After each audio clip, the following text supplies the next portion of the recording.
welcome back to another great day of LCS Challengers League. Day 2, it's Sunday. We got our Sunday best on. Looking at you over there, Cubby, with that hoodie. But nah, it should be a fantastic day. I'm Sierra Dawn, joined here by Cubby and Desiree. First off, Desiree, how's it going? It's been a couple days since we chatted. I know you got to fill in last week for me. How's life been? Life's been interesting. I got more respect for you, Sierra. The role is not easy to just get in there, so you know what, Sierra, you're the queen. Hey, you say that, but also I couldn't cast or sing or anything like you do, so that's a two-way got our strengths here. Yeah. And Cubby, real quick, how are you? Hey, friend.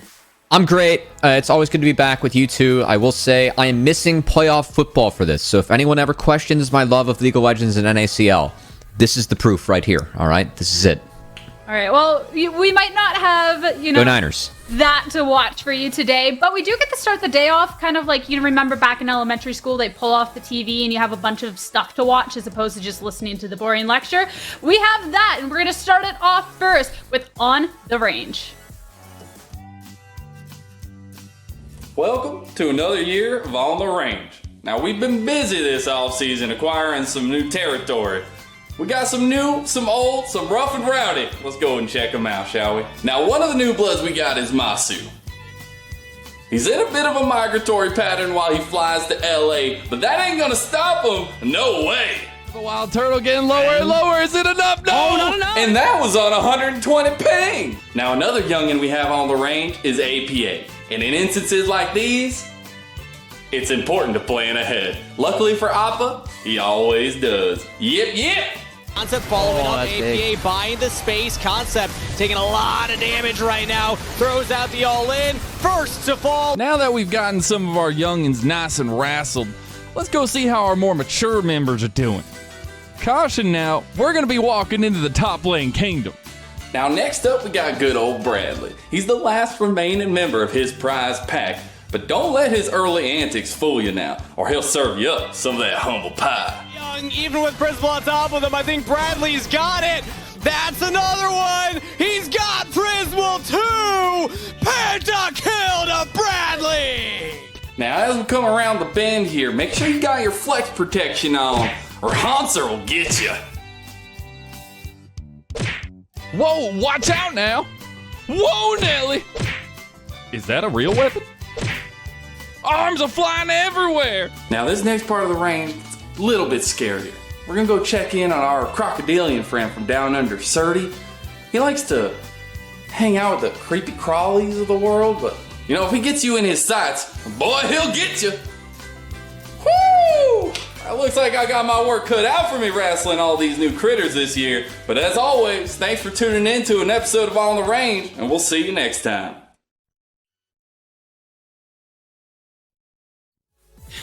I've missed On the Range, I'm not gonna lie. That's always the biggest crack up, and fantastic job, editors. Mezzel's just a different breed, Desiree. I'm so haunted right now by those biceps flexing and floating around. Whoever edited that, good job, but also that's one of the most blurst things I've ever seen. Yeah, also, I mean, that is what it looked like yesterday for TSM and Hanser too, so, he is kind of flexing over the rift. It is still accurate, Ooh. So I do respect that. I thought the flexing was Kangus's special. Like, what is this copyright? He wishes that it could be his special, but unfortunately Hanser has bigger biceps and also is good at the game, so he wins. Get Terranox around. Oh, all right. That's a good idea. All right, well, Kangas maybe has to train a little bit for a SmackDown in the future, but there's a different one that we have on the horizon that we're going to be peeping on today. Check this out.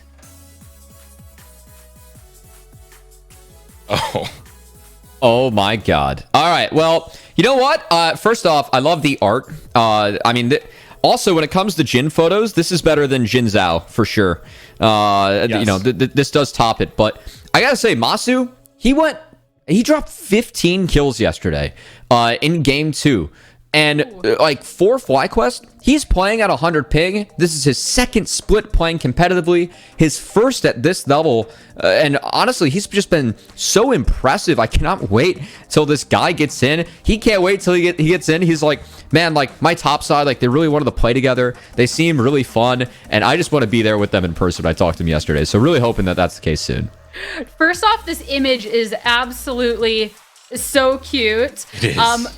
But also, I wish we could have had a picture of the cake, the Yumi cake that was done as well. If anyone's wondering, this is referencing LCS and the cakes that were being made. This was a good time, Deserex. Yeah. This was the segment with Spica and QT Cinderella.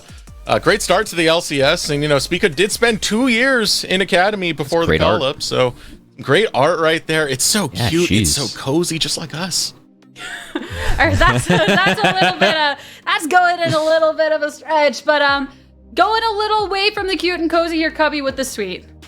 All right, well, Balulu, if anyone missed game 1 yesterday, Balulu's always, it definitely did slap. It was, wow, it did a lot of damage. And so, love Spawn as always having a bit of a sense of humor and celebrating guys just playing well in the Rift, whether that's his guys or someone else. And also, I like Nasus. I gotta say, Nasus is slept on as a champion. His E, that tooltip, it's broken. And also Wither, also a problem. So the fact that Bradley last split and now this year too can still find angles to pull off this very creative pick that I think is a problem pick. I really love seeing some of the exploration, especially in top lane we've had early in this season of NACL. I haven't even talked about Moose Hater yet. Of course, he's doing his own thing up there, but really good to see.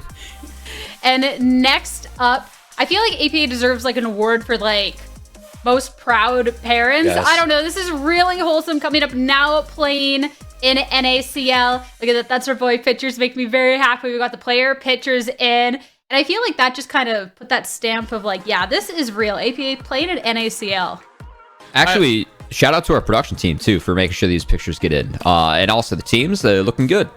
And Sierra, we both know Stacy. We both met her at Gateway Legends last summer. Very nice. Absolutely supportive. So precious. You gotta love them precious. Both. Huge shout out there. Huge shout out. So precious. And I feel like that's the perfect segue into this next picture too.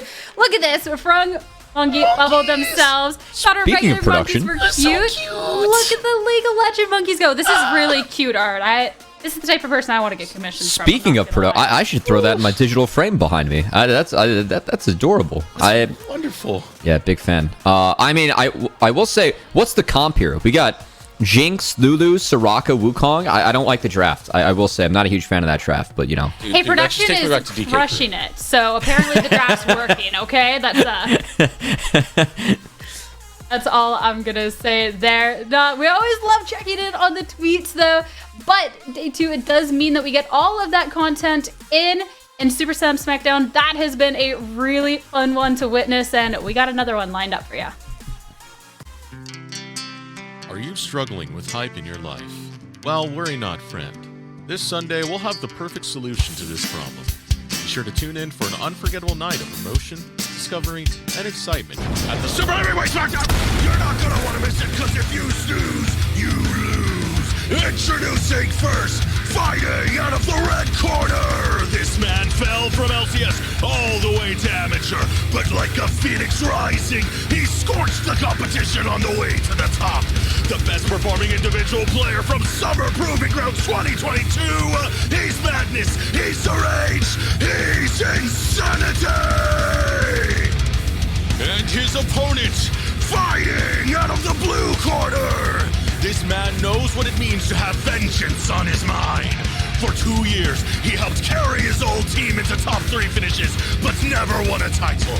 Now, with a new team, he's ready to show what LCS ready really means. You can imitate, but there's no way to duplicate. It's copy!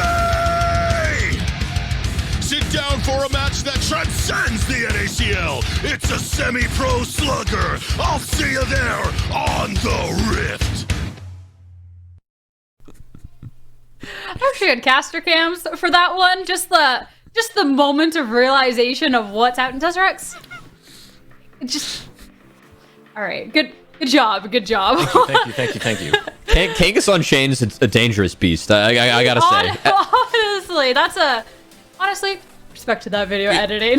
We make a good company as well, because Kangas does all the video stuff, I do all the audio stuff, and look at the masterpieces we unleash onto you guys. What a bromance. Honestly, though, we're gonna keep moving along. Though we're gonna be doing a little bit more serious stuff for a second. Move away from the unhinged and instead head over into our standings. How the first week plus our first day of week 2 has been lining up here, Cubby. Well, all of our teams are actually sitting at 6 games currently. Of course, we do have 6 games a day. Yeah, we got there. Or I should say 6 series, 12 games a day with 16 teams in the league. Not everyone's going to play every day, but we are at a point where everyone at least has played 6 games, 1/5 of the way done with the schedule. And I got to say, the few surprises for me, congrats to Cincinnati, Fear, and Wildcard. Right? I mean, these are 2 provisional teams. They're fighting for promotion and relegation along with the other 4. The fact they're sitting at 4-2 this early, not just the record, but also some of the good play we've seen out of them. Really great to see, and I think it's added a great wrinkle into our league that has expanded. They're really making the most of it. I mean, not just those professional teams, but AOE, they had that banger of a game that happened yesterday. FLYF, a squad that should be 3-3 right now, having a few blunders here and there, but all of our provisional teams, for the most part, are putting up some good performances. It makes me excited. Yeah, and we'll be able to see Cincinnati Fear start off the day going up against FlyFam here. And we've talked about just how important those provisional face-offs can be. We're going to follow up with CLG Faith. I know the logos sometimes get a little confusing there, going up against Evil Geniuses Challengers. And then to end it off, CLG Challengers going up against Dignitas Challengers. So we do have a fun day ahead. But first, we got to keep on the Cincinnati Fear hype train here and talk about this roster a little bit, Deserex. Yeah, so this roster I've become more and more impressed by as time does go on. I was very curious as to how they're going to perform, but they're performing well, and a lot of that has to do with this top side, right? Perry and Faisal together are phenomenal. Faisal has solo kills against Bradley, got a solo kill against Concept as well. Faisal, someone I very much slept on. Now I'm awake, Faisal. I see you. I was on the good word of Faisal. I'm just throwing that out there all of last year with EGP. I really value top laners that have fundamentals and how they control the wave state when they don't have how they play lanes when the jungler is heading towards them or away from them. And this is something I actually think Faisal does really well. I think he has a general understanding of, hey, here is how I'm supposed to play top in the context of this game. And that's something that not a lot of our semi-pro players have. But Faisal on a provisional team has a great feel for that. It's why I've always really enjoyed him as a player. I think he gets a lot of bang for his buck, whether he's weak side or you play towards him. That's always valuable in a team environment. Can't wait to see more of him this split. We got to talk a bit more about Perry too, because this top side as a whole is just fantastic. And Perry, I mean, Perry was able to do really well in PG last year, but this is the real chance to really take names at this point, Deserex. Yeah, I mean, for Perry coming into this tournament, right? It's a great play. Yeah, this is absolutely fantastic. That's a really great play. I mean, for Perry, you do have a strong solo lane right now in Faisal, and you also have a good amount of backup coming out of Shochi over in the mid lane. And Perry is playing to that well. Perry is very, very intelligent on how he sets up these lanes and how he gets Fear to have these leads that stay strong later in the game. So it'll be really fun to see just how that goes off today, going up against FlyFam. And let's talk a little bit more about this roster, because there's definitely some highlights on this team, Cubby. Yeah, I think that this is a team that I said it, on the Raising an A podcast. I said it when talking to Goo this morning, and he agreed. I was like, you guys should probably be 3-3 right now. He said, yeah, but unfortunately they are 1-5. I think a lot of that has just come from later stages of the game. This is a young team. This is a team that's not nearly as experienced as some of the others in our league, and they've made some really game-losing mistakes at the later stages. But the fact the first 80-90% of the game is there really makes for another promising provisional team. Again, they're 1-5, but I really feel like they could be 3-3, and a lot of that has been based off the play of their top side as well, Deserex.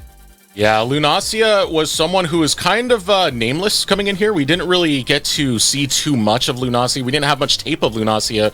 But my word, Lunacia is showing up in these solo lanes. Went pretty much even with Fate God over on the top side. Even laned well against Jenkins. I mean, we're getting a face now to the name, and I really like what I'm seeing out of Lunacia. This was low expectations coming in just because of that low information, but really transcending a lot of play. I mean, it wasn't no expectations. It was zero expectations. Like, the only experience this guy had was he played on the Oregon University team. That was it. But he's been such a big, pleasant surprise. And I love what we've seen out of FlyFam for some of these really just on the money engages. Like, I think that AoE is a team that's doing decent as a provisional team, like, so far. I think a lot of that's been just decisive shot calling off of Winnie. Goose brought that not only in some of the fights they take later, but also early game, like that Maokai being able to get involved in multiple lanes before level 5. I think this is something that Goo was doing really well when I got the chance to work with him this offseason, and something that he's doing really well with FlyFam. No surprise to me, but great to see that in a league where I really feel like we have 16 serviceable junglers. Goo is making a case that he's one of them as someone that's coming off that break of competitive and on a provisional team. Really great to see. Has great mind for the game, great hand. So it'll be fun to see how he's able to do up against Cincinnati FLYF, who has been kicking butt in the league so far. We'll see how the draft goes, at least to start. I'll catch up with you two after the game. All right, take care, Sierra. And first game coming up now, FLYF versus FlyFam. The provisional showdown now coming in. Cincinnati FLYF are going to be on the blue side. I think this is the first time they've had blue side. All their other games, at least majority of them have been red.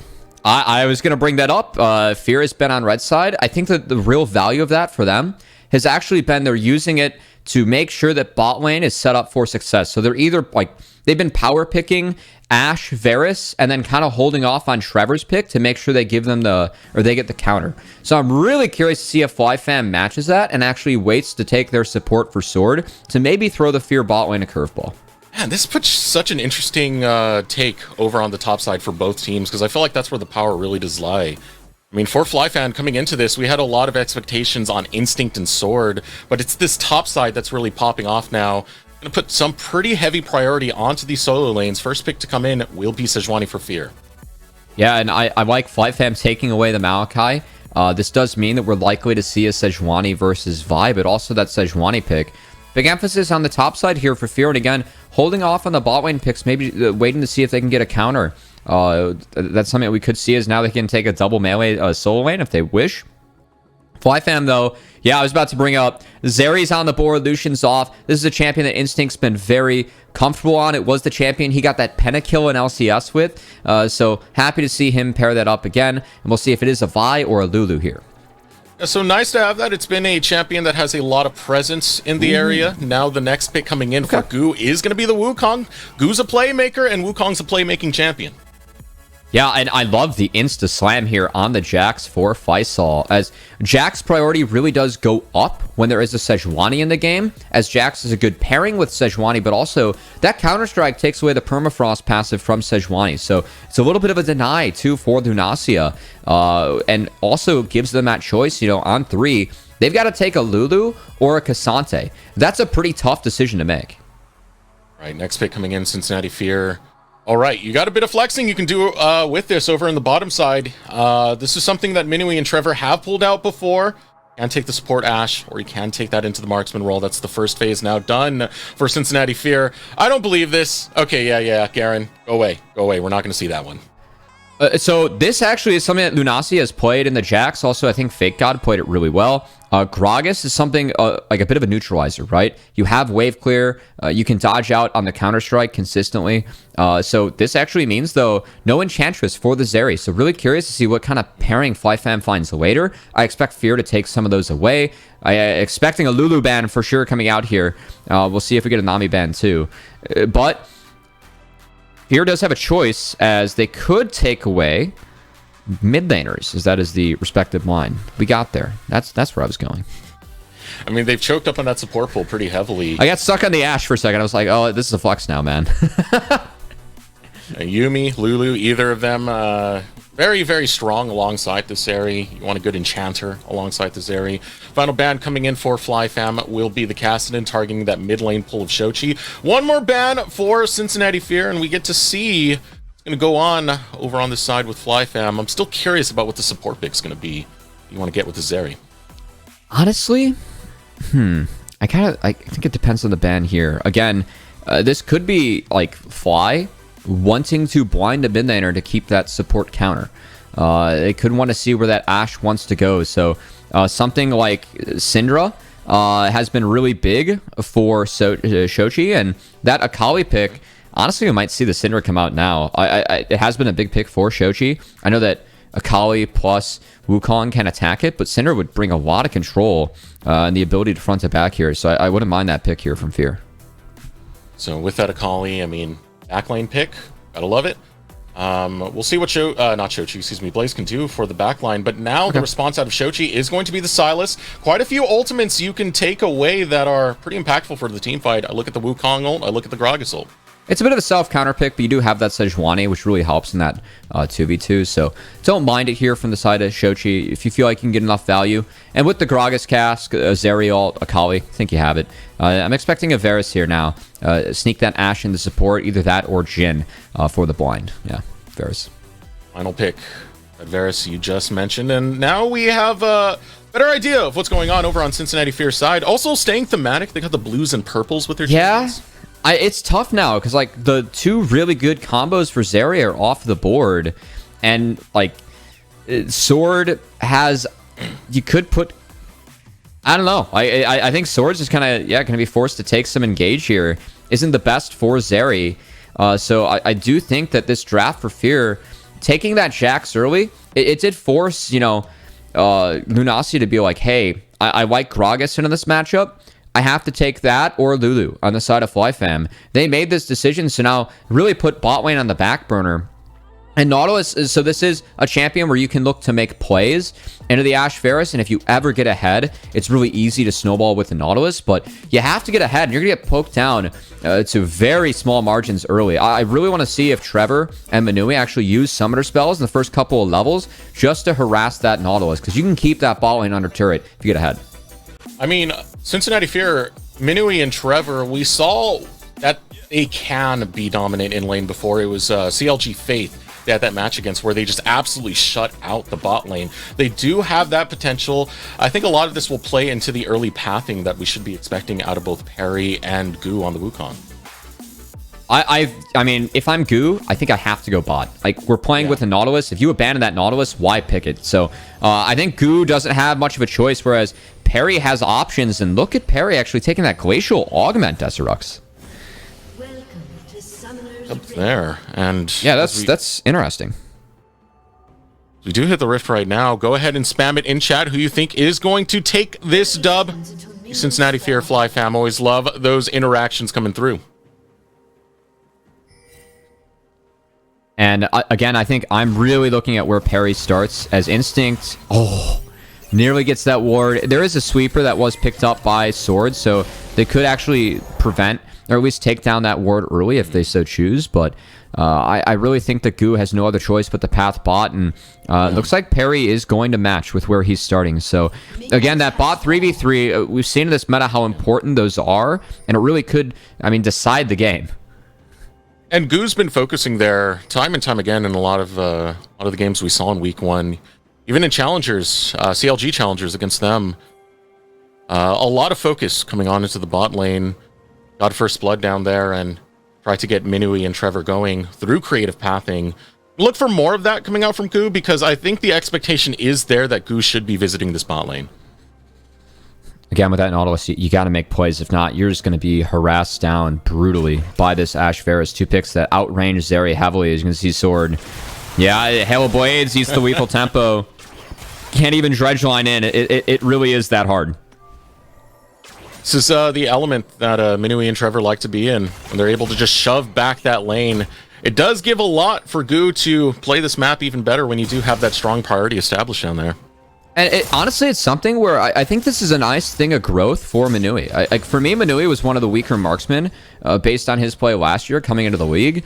And I know they've really emphasized bot lane in draft, but to see him grow in the laning phase, I think this is an aspect of his game that he really did need to up. And it's been good to see him up that in this early season. Big part of the reason why Fear is 4-2.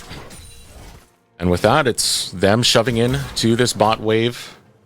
Crashing the wave into the tower. Goo is going to be down here. So is Perry. So both of the junglers having that bot lane pathing. My question is, who is looking to attack? I gotta say, I think that the Fear bot lane did shove this a little bit too hard. The fact that Instinct gets some help with the turret to thin this wave. They might be looking to bounce it back by the time that Perry gets here. Oh boy, that's not how this matchup's supposed to go.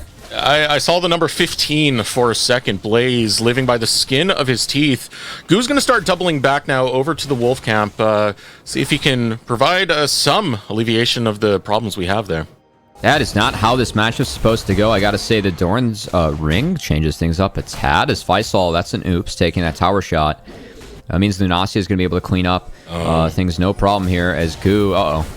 Perry was expecting it. Now the attack onto Goo. Goo forced to burn the flash. Now pulled back in, waiting for the charge. There it is. Permafrost goes through it. First blood picked up by Perry, traded right back by Blaze. Not all bad. The fact that Akali picks up a kill, I actually say that's advantage over to FlyFam. Now, the good news is that Perry's going to get one crab, but honestly, Goo was in a really tough spot once he blast cones into the Sejuani. The fact it's a 1-for-1 and Akali gets the kill versus a Sejuani, that's a-okay for FlyFam. And Blaze can run with this. Blaze has run with it in the past. Specifically on Cincinnati Fear. This is Blaze's old team. Let's take a look at how that pathing went down, anticipating things over in the mid lane. So I respect Goo taking this route, trying to get to the turret. It's a nice kill, though, from Shochi to make sure that he has to dodge down. He lands the Abscond Abduct, and then just the tower shots that help out plays to make sure that he's actually able to trade one back, because we get some fancy observing here from our production team. Love to see that. Some cinematics. Silas goes down. It's good. Gotta get those. We got to talk to Riot about us making the cinematic opening for the season. Get our observers on the job. There you go.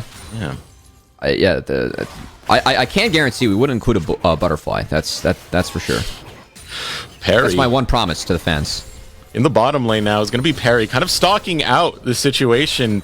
Instinct and Sword not really pushing ahead right now. I don't expect them to try and go for an engage unless Goo shows up bot side. If you can see Goo trying to match, and again, Perry has just skipped over everything to be bought in time. This is necessary, is now Sword. Goo's still going to be able to show up, but Sword lost half health before Goo got the engage. Retreat coming out for Cincinnati Fear, but just going to shake hands right now, say we're going even, or is that going to be the case? Sword going for the engage. Goo trying to drop it onto Trevor. Trevor staying alive. Goo running low, gets dropped by Minui. Minui able to take a kill, wants to make it 2, wants to make it 3. Minui. Are you kidding me? Minui gets a triple kill in the bot lane. This is so well played from Perry first, who has the bait, but then Minui cleans it all up in the back half. His instinct flashes late. He goes down, and Minui, we were talking about how this laning phase has been a big emphasis for Fear. Minui, something that I feel like he had to kind of up and prove in his personal gameplay as he tries to get better at the game. Minui played that fight so damn well early. Really good to see how he's upped his play in this early season. And a disgusting start for Avaris. 3 kills in the first 5 minutes of play. Let's take a look how this started off once again, because Sword, the one to pull the engage, but doesn't realize Perry's in that bush. Honestly, I respect Sword not taking the auto attack there, because he would have died or had the blow flash for Sejuani. But after this, first off, it's Perry. Perry knows he has flash advantage onto Goo. So he actually throws his body into the fight and flashes out, gets out A-OK. As you can see, he's going to Q and then flash away. That's the first kill over to Goo. And then Varus is so strong early. That E, the slow field now, Instinct has to go around it. He flashes late from the piercing arrow. So he takes that damage, and Minui steps up, cleans him up with lethal tempo, then is able to take down Nautilus. No problem. Really well done from Perry, who had the initial bait, and then Minui cleaning it up. That's textbook. So much gold onto Minui. Good pickup by Perry. On top of that, 4 kills early on coming out for Cincinnati Fear. As they try and control the early stages of this game, they're going to start rotating a few members towards this bot lane. Stalking out, though, Goo will be the ward to get some vision onto Shochi. This was a bit of my concern, too, with that early Zeri. The fact that you didn't take the Lulu. Lulu's really tough in lane against a Varus Ashe, but again, you don't have the scaling. So if this lane falls behind, there's really nothing they can do to stop themselves from getting bullied, getting poked out. It's going to have to be help from Blaze or elsewhere around the map to try and get a numbers advantage bot to turn this around. Recall coming out from Perry. Not going to look to influence this main lane going over in the mid. But 2 plates going to be picked up, and that's even more gold. Take a look at that gold right now. 1.4k ahead is going to be Minui on Varus. Tough start here for FlyFam. I do think that FlyFam They have to hit the mid game hard. Yeah. Now, Jax is kind of tricky because Jax does outscale Gragas, but Gragas can just control Jax so well. You're just kind of playing this lane to be a neutralizer. And Gragas is insanely valuable in team fights too. As you can see, Lunacia doing a very nice job in this lane. As the Jax, you want to try and counter-strike the empowered W. But if you ever proactively Q and counter-strike in, Lunacia can just kind of body bump you away. And with this prio for Lunacia, it actually will be a Herald start still being forced by Fear because their bot lane's here, and Fear, they're switching up the lanes, so they want to try and funnel even more plates into the Ashe Ferris. Love this. Yeah, they're looking to snowball that lane to the holy high heavens. Faisal in the bottom lane. Shochi looking for an engage onto Blaze. Blaze aware that Parry's not too far off, but still going for the engage. Shochi has the ultimate. Blaze still looking to play for it, but will run right through Shochi. Gets caught by the ultimate. Does not matter. Found the 2v1 kill. All right, so little thing, I actually like how they gave that gold over to Trevor. If you get Mandate early, I think it's really, really good on the Ashe. So I like the fact that he took that one, but little bit of aggression there from Blaze. If he wants to pull that off, he has to flash out of tower range, but I think he just wanted the 1-for-1, knew he was dead. I got it on Shochi. Felt good. 2-1-0 on the Akali. And more plates, as you said. Minui really cashing in. Cincinnati Fear are putting all their chips into Minui and Trevor as they look for the dive right now. Lunacia getting caught by Parry. A couple more autos to go through to get that permafrost, but not going to be able to lock it down. Lunacia flashes out of the chain of corruptions, and Fear will continue the siege. Honestly, that was really well played by Lunacia. He knew that the Sejuani didn't have the Glacial Prison, so he does burn the flash, but he kept his health bar high enough where he can actually stay and clear out this wave. And because they see 3 top, this does mean that FlyFam feels really comfortable to pick up this dragon. Now, I will say it is spotted, and Shochi does have the hijack coming available, or it's up now, but not going to be the case. Going to play it cautious and just take the cross-map trade and take that free first brick. And it's a lot now picked up by Cincinnati Fear. As you said, first brick, there comes the charge out of Shelly. But more importantly, it's so much more gold onto Minui. Picked up those 3 kills early, lots of plates in the bottom lane, a full first brick on the top side. This virus is accelerated. Now, I will say, I'm a bit surprised that Minui is going for the on-hit build. Because when I see Gragas, Wukong, Akali, Nautilus, that's pretty tough to auto-attack into. You can always go poke Varus and do just a crap ton of damage. Try and help your tops, or hope your top side carries later. But early, because Minui is so far ahead on this lethality build, honestly, we'll see how he's able to play around it. Because like, it's not like he has a Tahm Kench to protect him, right? It really puts a lot of pressure on Parry, Shochi, and Faisal, because, I mean, Ashe can only do so much. So I want to see if Fear can play around this well, because it will be tough for Minui to pilot these fights, even with how far ahead he is. You say you can only do so much, but when you're feeling arrows behind your neck, like every 30 seconds, that's a lot, Cubby. Oh, yeah. That's, it's tough, you know? It's definitely... right now, things are not going the way the FlyFam wants them to go, but... Oh, Lunacia's here. Ooh, Lunacia forcing out the flash from Trevor. Good. Good start right there, but not much to be really had out of the side of Cincinnati Fear. They're just going to continue putting pressure in the bot lane. I mean, I like this from Lunacia, right? He can make it to the top wave in time, and getting that flash off of Ashe. I mean, that Ashe is free food in the mid game here for FlyFam, if she's ever caught out. So, flashless Ashe, that is at least something that you can try to attack and try and make plays on as FlyFam. Yeah, body slam flash combo. Always beautiful. Now here comes Lunacia onto the top side, has the backup of Goo. Faisal not aware of that. Cyclone comes out. Both of these players are spinning around, but Goo's got a double up on it. We'll be able to land it onto Faisal thanks to the cast. Lunacia will get another kill, but below we got another fight. Trevor picking it up onto Sword. Trading tooth and nail, both of these teams swinging for the fences. Gonna trade out 1-for-1 in the grand scheme. Had TP from Blaze, going to be expensive too. His instinct, he has to run for the hills. It's going to be the second turret falling in favor of Fear. They've taken 10 plates and 2 bricks off the map now.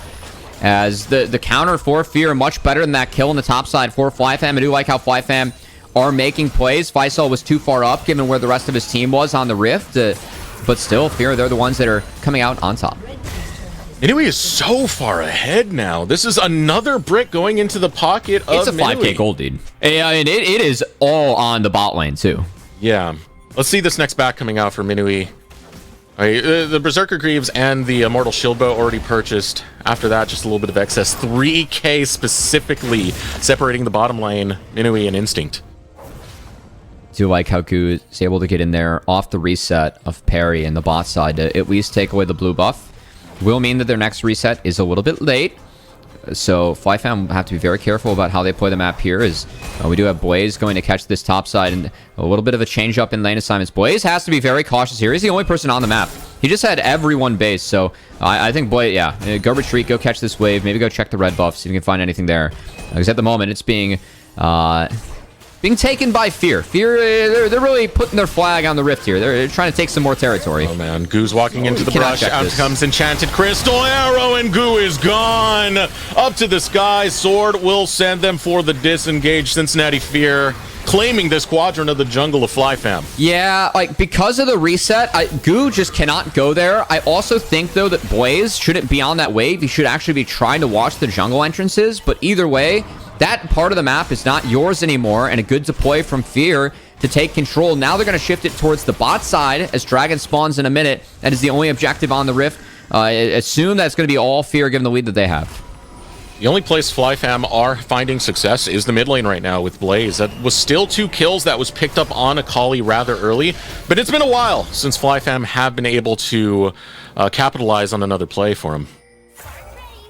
And, I mean, for FlyFam, you still have Flash down on Trevor, and you have Flash down on Faisal. Now, he's slippery on the Jack, especially on the side, but I really think they just have to try and find picks on the Trevor.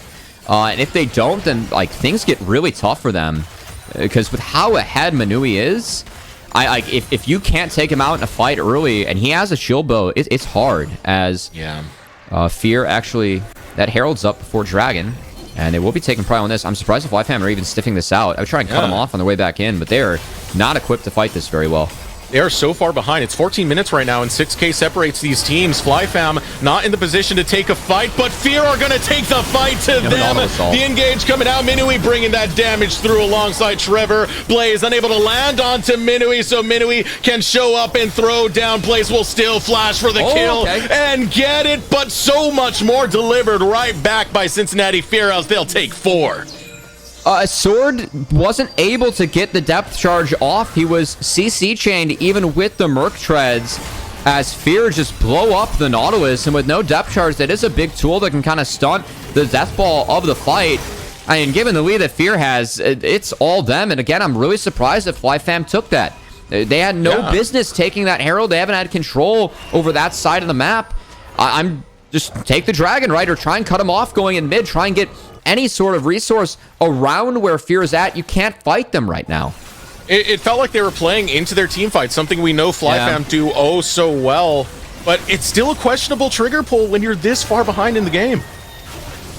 It's so tough. I do love the focus on the Sword. So Sword does buffer this, but he can't get anything else off as the chain CC from Fear is just beautiful. And I mean, Lunacia is a pretty nice cast. I mean, it puts Minui in a weird spot. You know, it kind of knocks around the back line of Fear, but it's just too much at this point. They're too far ahead. I respect Blaze getting the shutdown. This is well worth it. Taking Fear or Minui off the map. We'll see what Blaze can do, because he really does feel like that 1 point of strength that could do things in favor of FlyFam, but until then, it is just all Fear on the map. That's a beautiful chain CC. Enchanted Crystal Arrow, that stun timer lasts a little bit longer when you got some distance. It buys enough time for Shochi to get there and cash in on another kill on Goo. And again, because they contested that Rift Herald, no chance to take the Dragon. Now, I feel like if they don't contest the Rift Herald, Fear probably could have walked down and still gotten a fight around Drag, but at least FlyFam might have put themselves in position to do something. But, God, this game's just been all them. And I gotta say, we've seen a lot of bot 3v3s, you know, go one way and then the game gets out of hand. But it wasn't just, you know, Parry helping out the bot side. I feel like Parry's just had a massive impact on this game, sitting 3-0-9 on the Sejuani. As Faisal might be dead. Oh, Faisal, so many solo kills you've gotten on those top laners. Can you get it on a mid laner? The answer is yes, Faisal styles. Wonderful flash away from the second ult of Akali. Gets them out of the execute, able to take it down. Again, I think that FlyFam needs to go fishing, so I'm okay with them trying to send it for plays, because if not, this game is pretty over. I don't know. You've said those words many times, Cubby, and I always get critical. Don't put me back. No. You put those words in there. We are not going back to IMT versus Wildcard Game 1 of last week, all right? That we are not going back. We don't have to go that far back. We can go FlyFam, CLG Faith. Oh, boy. Okay, yeah, that was also a tough one, but, you know, part of the growing pains for FlyFam, I know from talking with Goo. No, they have a lot to learn. They need yeah. You know, he's like, you know, we just need to communicate as a team, like what we need to do to get on the same page in those later stages. The fact they are getting early leads in a lot of games is good, but not this one. Is now Sora gets step charge off. Oh no, Goo's still going to go for it. So is Lunacia, both of them on the flanks. They got trying to hop into the back line. Minui's going to go down. A chance perhaps for FlyFam. Goo with the knockups. There's the team fight coming out for FlyFam. Goo trying to get another one. It's going so far as Instinct brings the damage, dodges out of the explosive cast, but Perry and Shochi will hunt him down, chase him over the wall for the triple kill delivered by Sochi, and another bonk onto the back by Faisal will send Blaze to the grave. I mean, that was a good team fight from FlyFam. They're just too far behind, but that's what you can do against this Varus and the Ashe. Like, FlyFam, they have tools. They had the mid game. It's just the early game went so wayward. They're down 10k gold. There's really not much they can do now. Imagine that fight in a completely different scenario where the gold is even. This is a squad that is good at team fighting. They rely on Goo to set up a lot of their big plays. Even then, they had a good flank set up, but that early game you were talking about, Cubby, it's just too far. Again, it's really tough for Varus to operate in this comp, and honestly, I do respect Manui for buying that stopwatch, but Manui doesn't have flash, he doesn't have stopwatch for this fight, and you can see Sora just press a depth charge on Manui. Goo finds the knockup while he's up. Lunacia has a beautiful cask that sends him into the team. Manui's one shot. Like, this is why I was kind of concerned about the on-hit Varus. But, okay, never mind. Yeah, Lunacia, wrong side of the map. Going into the wrong direction as well. Minui's there. Oh, no. More gold for Minui. Do you really need it, Minui? Yeah, I think early GA or Wits End, you know, could be real nice here. Why not? Make sure he's good to go. You know, he's going to get bonked around in these fights. He's feeling it. Lunacia, great targeting coming out, especially with that explosive cask. I mean, when all this gold has been funneled onto Minui, that is a big threat to take off the map, a nice shutdown to have. Thing is, more members of Fear are getting online. You know, Shochi slipping in 5, 2, and 6 so far. Yeah, Perry is also just so goddamn tanky on this Sejuani. 3-0 and 14. He has so much gold. As again, Perry... I love the graphic that Yoshi put together about Perry's crane style, right? Kind of the control around the map. And it's a great example of it. Perry's had a fantastic game. Really been getting the best of Goo in this game 1, and because of that, he's doing his job. It might not be flashy, but it's goddamn good for Fear as they're looking to move to 5-2 in this early season. Perry's always been straight to the point when there's a game plan set for a team and Perry needs to execute it. Let's go. All right, now trying to find it onto Sword, but ooh, Enchanted Crystal Arrow's not going to find its mark, and Shochi's alone. Shochi pulled back in by Sword and FlyFam. They'll be able to sneak one kill back into their name. You'll take the freebies, as that also buys time on the map. So they should sack this upcoming Dragon. We do have a Chemtech Soul on the Rift.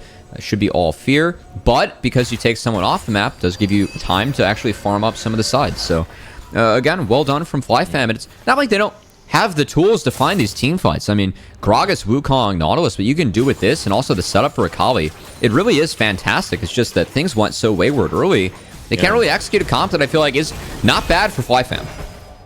Oh, this comp's not bad at all. I mean, we saw glimmers of hope coming out from it. Oh, wow. Yeah.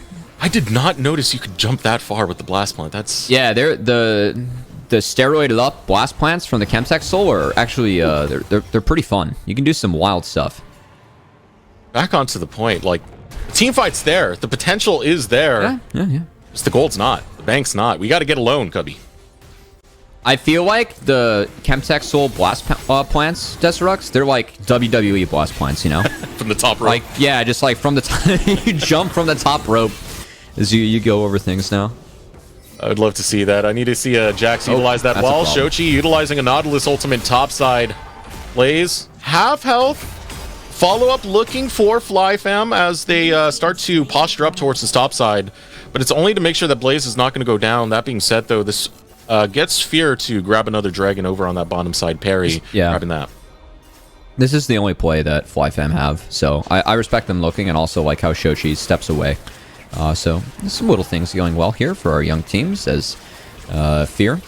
Now that they've taken the dragon, all focus goes down to the top side jungle of FlyFam. Now they're going to take this over, make sure that they can set up for Baron. Very scary to check Ashe, Varus, Sejuani. Also very scary to check a team that has 11k gold on you. Yeah, this pick is disgusting just off of Ashe alone. Yeah. This lead and cooldown reduction that you really get from that champion. Yeah. So Jax, Faisal shoved bot all the way out. So if they see Lunasi on that wave, then they could really push the look. But again, the map's just Fears at the moment. And that's solo inner turret gold going over to Manui as if he needed it more. He actually might be really close to this Wit's End when he bases. You know, with Fear doing so well in the NACL, it's great to see, but it's also great to see the mindset that they have. I was talking with Coach Cow, and he was telling me that, like, this is not about winning the NACL. They didn't even have expectations onto going 6-0 or even 0-6. It's just about how good they can get, right? It's not about how good they are. It's about how good they can get as the season goes on. Very growth-oriented main thing here as nice. A little bit of a trade going on in the mid lane. That can result in a team fight. Oh, well played by Lunasia. That a little bit too far up there as Shoshi, as Sword sneaking out. I do like that mindset from Fear. I mean, like these guys, they're playing for the tournament at the end of the split, but also, I mean, the majority of the provisional teams will be playing for their lives. Lunasia, okay, this time, that one might be a problem. We're not going to find the outright team fight. Verisalt, though.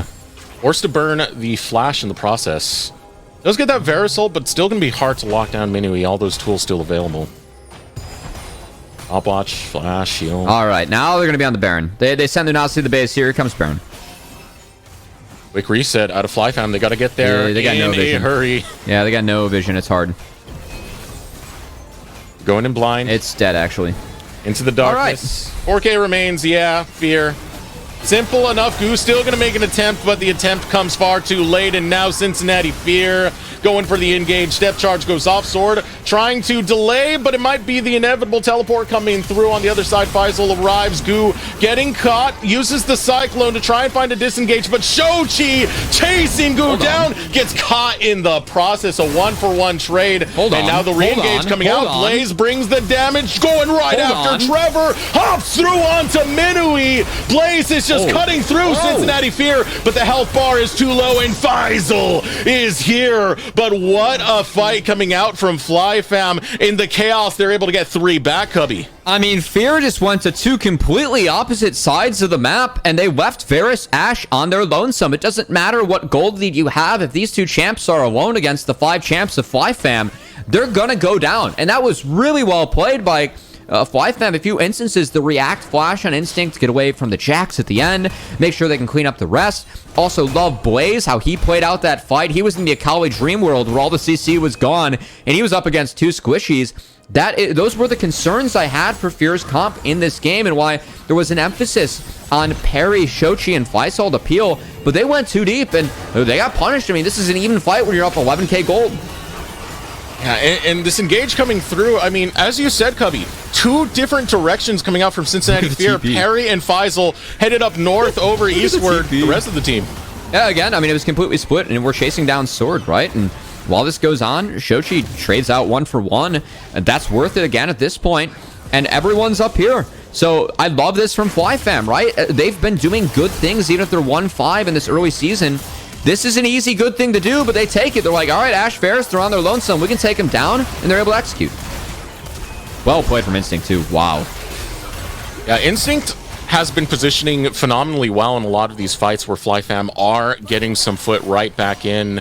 It's giving a good fighting chance when you have your marksman still being able to do that DPS, but now here comes the siege coming out of Cincinnati Fear in 2 lanes, both mid and bot. Yeah, still Baron up, members of Fear, but again, FlyFam showing some signs of life in a game where there really should be none. So, right. Yeah, they're gonna take the 1 objective bounty. This is soul point on the table. The Chemtech soul available as Instinct. Getting a little feisty here. Over the wall, Instinct's able to escape, but the rest of FlyFam are left to the wolves. Cincinnati Fear. just so quick it was. Lunacia and Sword go down. This is going to be the end right here. Fear pushing to win. Fear, really good early game. I love the focus they're putting on the bot lane and draft and how they're able to execute it. As Perry helping out, they win the 3v3. Minui's going to go down. Oh, he lives. One last stand. Sure, you got Minui, but the rest of Cincinnati Fear are in your face, taking the base. And at 28 minutes, game number 1 belongs to Cincinnati. And Fear, I mean, really, provisional team 5-2. Every win matters so much for these teams. Again, they're playing for their lives to just stay in this league after all of it. The fact that they've put 5 wins on the board already out of 30 games, I mean, honestly, like, it's tough. Every win counts. It's tough for these teams to get a lot. I mean, they have second dibs on roster choices. The fact that Fear are making such a statement with their early performances, along with some of the other provisional teams, really great to see. Yeah, Fear are coming in with game plans and they're executing them well. You can tell they read a lot of the tape on FlyF and where Gu was going to be positioning, being able to match that for the early game and take this game without much of a question. It was beautiful coming out of Cincinnati Fear. But we need to take a moment to throw it over to short break. When we return, we'll have Sierra with us for a halftime segment.